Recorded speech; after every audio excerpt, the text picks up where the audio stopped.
Sync. Will you take part in my life, my love? That is Okay, so being a 22-year-old who's always been interested in the media, it's pretty safe to say that I'm addicted to Facebook. But who isn't my age? And most of the time it's just memes, holiday photos, stuff like that. But upon going vegan, you start to notice some things that you didn't notice before. And in my personal life, I feel like people are becoming more accepting of veganism, but I'm not sure if that's just people becoming more accepting of me personally being vegan.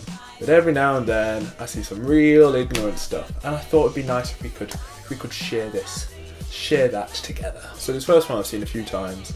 It's from Tumblr, but I found it on Facebook, and it needs sorting out. It reads, non-vegans are really out there thinking that as a vegan I miss cheese and bacon. No sweetie, I miss the Amazon rainforest and my patience. Sassy, but not uncalled for. And somebody by the name of Empyrean C says, if you miss the Amazon rainforest, then stop buying sugar, soy, palm oil, tea, coffee, chocolate, bananas, pineapples, charcoal, diamonds, aluminium, oil, copper, gold and paper. And can I ask, when you say you miss the Amazon rainforest, do you also mean you miss the 90 plus indigenous tribes that have been completely wiped out by corporate death squads that don't even bother to give them a chance to run for their lives before murdering them for land and money? Or are you just willing to admit that you care more about a pretentious, fictional, moral high ground gained by not eating animals than you do about human rights and environmental issues? And this is the kind of post where you just have to take a second to clear your head after reading it. One of the most annoying things about this post is that the respondent, Empyrean C, has clearly done some research into deforestation and the effects of it, and yet somehow refuses to even acknowledge the damage that their diet is doing for deforestation. With animal agriculture being the leading cause of deforestation, they choose to instead focus on pineapples and bananas. And on top of that, they pretend to care about the 90 plus indigenous tribes that were killed in an attempt to make the original poster look bad, but I guarantee that they themselves do not boycott sugar, soy, palm oil, tea, coffee, chocolate, bananas, pineapples, charcoal, diamonds, aluminium, oil, copper, gold and paper, when it's clearly not something they care about too much because they refuse to acknowledge the leading cause of deforestation. And then on top of that, to put the cherry on the cake, they say, or are you willing to admit that you care more about a pretentious, fictional moral high ground gained by not eating animals than you do about human rights and environmental issues? And it's frustrating because they've clearly done their research and yet they're not willing to admit their own faults in contributing to the largest cause of deforestation. And so their own lifestyle is in contradiction to this entire post. And if you're curious about the link between deforestation and animal agriculture, I've got a documentary coming out soon. I think by the time this is posted, it might have already been released. It's called Spinning the Soybeans on Veganism. Check it out, it'll be on this channel. I'm basically just making a video about getting triggered online. What is my life? Another thing I remember seeing on Facebook that stuck with me, apart from the comment section of a Lad Bible post about animals.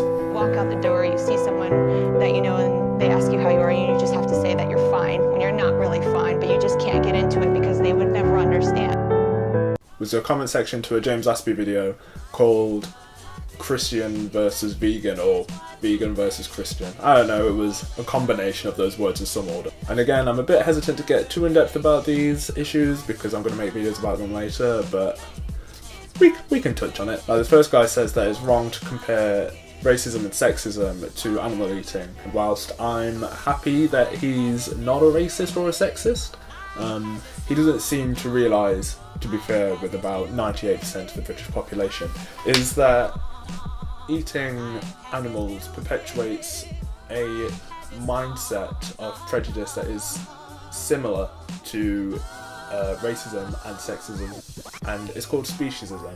And it can be quite a shocking thing to hear at first, because you never see yourself as a prejudiced person. And I certainly didn't when I first heard about it. I was quite shocked and a little defensive about it. But these are beings that experience the world too, and we often, as humans, see them as less than us in a similar way that white people used to see people of colour as less than them, or that men used to see women as less than them. And we treat animals far worse than we've ever treated any humans, unless we're talking about pets. And he seems pretty upset and says that vegans see themselves as better than animal eaters. And I mean, that's the contrary to the case. The reason, at least that I'm vegan, is that I don't see myself as better than my animal eating friends, and I don't see me and my animal eating friends as better than a cow. And then there's this lady who says that she thinks that vegans are too preachy and that no animal eater would ever stand in front of a crowd and tell people to eat meat. However, that's such a false equivalency, and I think if you take a second to think about it, it's pretty clear why. Eating meat isn't and has never been a moral stance. I have yet to hear the moral argument for eating animals who is seriously out there telling vegans that it's immoral to not eat animals. We vegans aren't outspoken for nothing. We see that there are thousands of deaths happening every second that are preventable, and it's increasingly easy to prevent these deaths with minimal effort. And the last one I think I'll comment on is this person who says that James Aspey had some convincing arguments, but that cavemen used to eat meat. And I hear it often, but it's a completely irrelevant point. We shouldn't do something just because our ancestors did it. We can't change the past, we can't change that cavemen used to eat meat. But it's completely irrelevant to our lives now that we have supermarkets and you can just choose, say, the Lyndon McCartney sausages over the Lincolnshire sausages. But that being said, I do have hope for this person. They listen to James Aspey's points, and so they're at least not closed to the idea of change. Overall, the general sentiment was animals get more sympathy than humans nowadays. If you can be vegan, great, but I'm going to continue eating steak. I mean, that was actually a comment, but I was too stupid to remember to screen cap that one. And I just want to point out how ridiculous a notion that is. If we took humans and put them in the place of the animals at the average farm and exploited their reproductive cycles and then killed them, it would break so many laws and be a massive human rights violation. In fact, similar conditions were once imposed on some humans, and it was rightly so considered one of the worst things to have ever happened in Europe. And I'll let you connect the dots there. There was a pretty big war over it. Overall, I think it was a pretty dismissive attitude to have over the issue, but I mean, you know, I think most vegans were dismissive of it at some point. I was, at least, and you know, you'll realise that you're wrong over time. But anyway, I think I'll leave this one here. It's probably been a longer video than I intended it to be. But if you agreed or disagreed with anything I said, if I made you see anything in a new light, leave a thumbs up, leave a thumbs down, tell me in the comment section. But yeah, I'll talk to you next time.